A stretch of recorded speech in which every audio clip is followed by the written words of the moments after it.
সালটা 2009। তখনও বাংলায় তৃণমূলের সরকার আসেনি। আমি তখন নিউ দিল্লি ইন্ডিয়ান এয়ারফোর্স হেডকোয়ার্টারে পোস্টেড।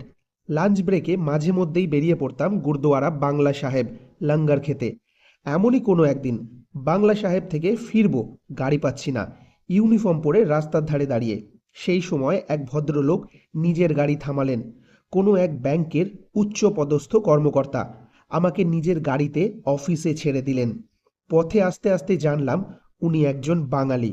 তাই জিজ্ঞাসা না করে পারলাম না, আপনি কি কোনোদিন বাড়ি ফিরবেন না, মানে বাংলায় ফিরবেন না? ভদ্রলোক একটু হেসে উত্তর দিলেন, যেদিন বিজেপি সরকার বাংলায় আসবে, যখন আমার আগামী প্রজন্ম নিরাপদ ভবিষ্যৎ আর সুযোগ পাবে, সেদিন নিশ্চয়ই ফিরব।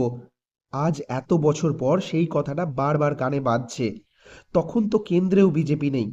এই ভিডিওটা সেই অজ্ঞাত বাঙালির জন্য, আর সেই সব বাঙালির জন্য যারা চাকরি, নিরাপত্তা, সম্মান আর ভবিষ্যতের খোঁজে বাংলা ছেড়ে দূরে চলে গেছে।